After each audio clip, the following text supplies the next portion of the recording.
اگر یہ ویڈیو آپ کے سامنے آئی ہے تو یہ اللہ تعالیٰ کی طرف سے آپ کے لیے ایک خاص اشارہ ہے۔ دوستو، کبھی آپ نے سوچا کہ ہماری ساری دعاؤں، خواہشوں اور خوابوں کے پیچھے اصل فیصلہ کس کا ہوتا ہے؟ ہم سمجھتے ہیں کہ جو ہم چاہتے ہیں وہی ہمارے لیے سب سے بہتر ہے، لیکن حقیقت یہ ہے کہ اصل میں بہتر وہی ہوتا ہے جو اللہ چاہتا ہے۔ اللہ کے بغیر تو ایک پتا بھی اپنی جگہ سے نہیں ہلتا۔ تو پھر ہم کیسے سوچ سکتے ہیں کہ ہماری زندگی کے بڑے فیصلے اللہ کی چاہ کے بغیر ہو جائیں گے؟ دوستو، دعا کا مقصد صرف یہ نہیں کہ جو مانگا وہ مل جائے۔ دعا کا اصل مقصد یہ ہے کہ انسان اپنے رب کے سامنے جھک جائے، اپنی محتاجی کا اظہار کرے۔ اللہ کو بندے کی جھکی ہوئی پیشانی اور عاجزی سب سے زیادہ پسند ہے۔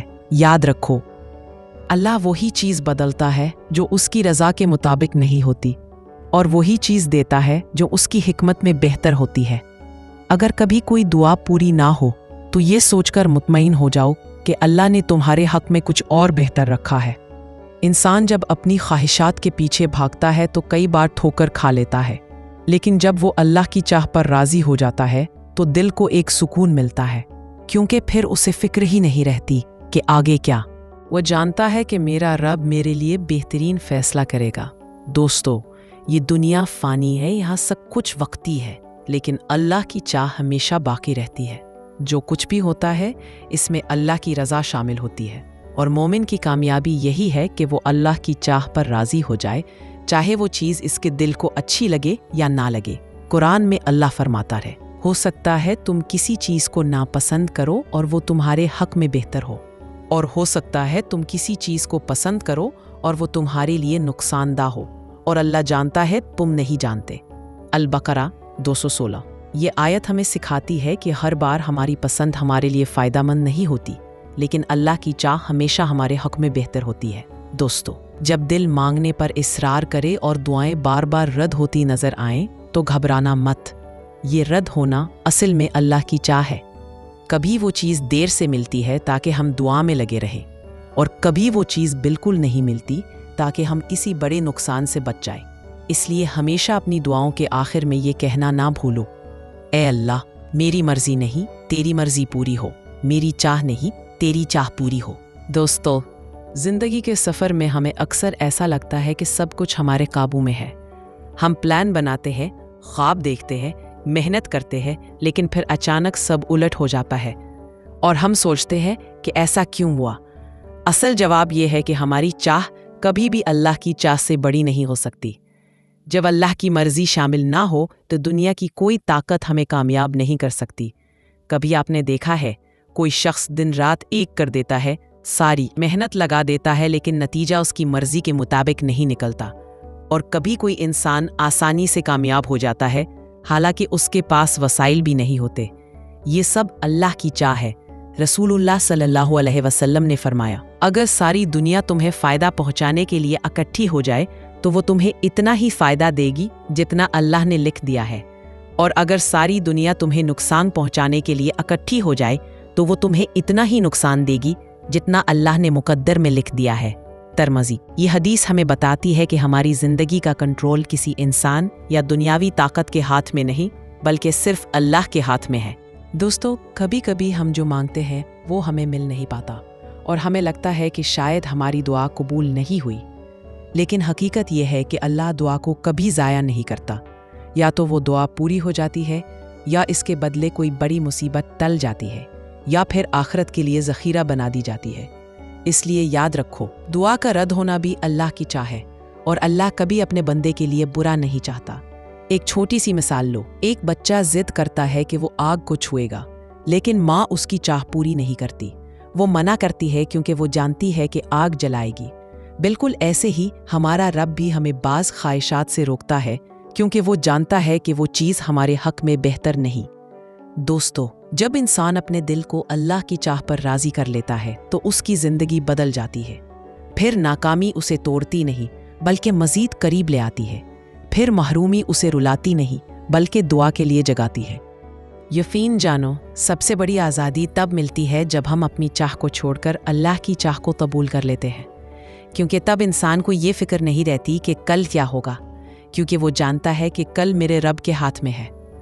दोस्तों, इस बात को हमेशा दिल में बसा लो, जो अल्लाह की चाह पर राजी हो गया, दुनिया और आखिरत की भलाइयाँ उसके नसीब में कर दी जाती हैं। यही असल सुकून है, यही असल ईमान है। कभी आपने सोचा कि इंसान की ज़िंदगी में कितने फ़ैसले ऐसे होते हैं जो उसके इख्तियार में बिल्कुल नहीं होते। हमने ये नहीं चुना कि कहाँ पैदा होंगे, किस ख़ानदान में आएंगे, कौन सी ज़बान बोलेंगे। ये सब अल्लाह की चाह से हुआ। इसी तरह मौत का वक्त, रिस्क की तकसीम और दिलों का बदल जाना, ये सब भी अल्लाह की चाह से है। इंसान चाहे जितना मर्जी जोर लगा ले, जब तक अल्लाह की मर्जी शामिल ना हो, कुछ नहीं हो सकता। दोस्तों, दुनिया की सबसे बड़ी ताकत इंसान की ख्वाहिश नहीं बल्कि अल्लाह की मशीयत है। कुरान में अल्लाह ताला फरमाता है, और तुम नहीं चाह सकते मगर वही जो अल्लाह चाहे। अत-तकवीर 29। ये आयत हमें हकीकत दिखाती है कि हर कदम पर, हर फैसले में असल चाह अल्लाह की है, हमारी। कभी कभी हमें लगता है कि हम अपनी मेहनत से सब कुछ बदल सकते हैं, लेकिन याद रखो, मेहनत का नतीजा भी तभी निकलता है जब अल्लाह चाहता है। कितने लोग हैं जो दिन रात लगे रहते हैं लेकिन कामयाब नहीं होते, और कितने ऐसे हैं जो कम मेहनत में बड़े बड़े मकाम हासिल कर लेते हैं। यहाँ असल फ़र्क सिर्फ एक है, अल्लाह की चाह। दोस्तों, अल्लाह की चाह पर राज़ी होना आसान नहीं है, क्योंकि ये कभी कभी हमारी ज़िद और ख्वाहिश के ख़िलाफ़ होता है। लेकिन जब इंसान अपने दिल को अल्लाह की रज़ा के हवाले कर देता है, तो फिर उसके अंदर एक अजब सुकून पैदा हो जाता है। वो जान लेता है कि अगर ये चीज़ मेरे हक़ में नहीं मिली तो यकीनन उसके पीछे अल्लाह की हिकमत है। एक और नुक्ता समझो, इंसान हमेशा मुस्तक़बिल के बारे में फ़िक्रमंद रहता है। कल क्या होगा, किससे मिलेंगे, क्या नसीब में होगा।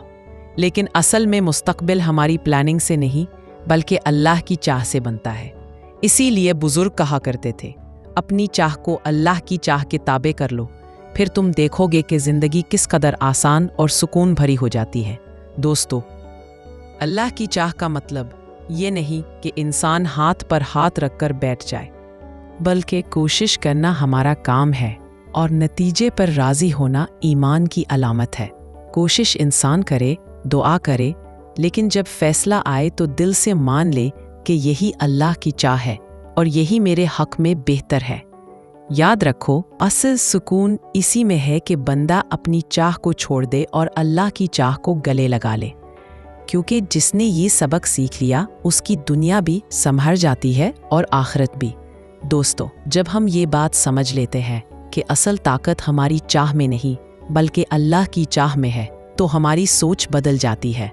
फिर हमें दुनिया के झमेलों में बेसुकूनी नहीं होती, बल्कि दिल एक अजीब इत्मीनान महसूस करता है। जिंदगी में जो कुछ होता है वो कभी इत्तेफाक नहीं होता। हर हादसा, हर खुशी, हर आजमाइश, सब अल्लाह के फैसले हैं, और अल्लाह का हर फैसला हमारी समझ से बढ़कर हिकमत रखता है। कभी हमें देर से मिलने वाली चीज़ों पर गुस्सा आता है, लेकिन दोस्तों, वो ताख़ीर दरअसल अल्लाह की चाह है ताकि हमें सब्र सिखाया जाए। कभी कोई चीज़ मिलती ही नहीं तो ये भी अल्लाह की चाह है ताकि हमें इस नुकसान से बचाया जाए जिसका हमें अंदाज़ा भी नहीं। याद रखो, अल्लाह बल्कि ईमान का सबसे ऊंचा दर्जा है। नबी करीम सल्लल्लाहु अलैहि वसल्लम ने दुआ सिखाई थी, ऐ अल्लाह मुझे अपनी चाह पर राज़ी कर दे। ये दुआ हमें याद दिलाती है कि असल सुकून तब है जब दिल अल्लाह की रज़ा के आगे झुक जाए। दोस्तों, सोचो ज़रा, अगर हम अपनी चाह पर चलते तो ज़िंदगी कितनी मुश्किल हो जाती, क्योंकि हमें कल का इल्म नहीं, हमें फ़ायदे और नुकसान की पहचान नहीं। लेकिन अल्लाह अलीम व ख़बीर है, वो जानता है कि कौन सी चीज़ कब और कैसे देनी है। इसलिए मोमिन की सबसे बड़ी पहचान ये है कि वो अल्लाह की चाह पर यकीन रखता है, चाहे हालात उसके हक में लगें या खिलाफ। उसका दिल यही कहता है, मेरे रब की चाह सबसे बेहतर है। दोस्तों, अगर तुम अपनी ज़िंदगी में सुकून चाहते हो तो अपनी चाह को अल्लाह की चाह के हवाले कर दो। अपनी दुआओं के आखिर में हमेशा ये अल्फाज कहो, ऐ अल्लाह मेरी चाह नहीं तेरी चाह पूरी हो, मेरी मर्जी नहीं तेरी मर्जी पूरी हो। फिर देखो कैसे तुम्हारी ज़िंदगी बदल जाती है। गम खुशी में, महरूमी कामयाबी में, हर हाल में तुम्हें सुकून मिलने लगेगा। इख्तिताम से पहले एक आखिरी बात दिल में बिठा लो, दुनिया की चाह वक्ती है लेकिन अल्लाह की चाह हमेशा बाकी है। और जिसने अल्लाह की चाह को मान लिया उसकी ज़िंदगी भी आसान हो गई और आखिरत भी संवर गई। तो आओ आज से हम सब मिलकर यह अहद करें, हम अपनी चाह को अल्लाह की चाह के ताबे कर देंगे, और यही है असल कामयाबी।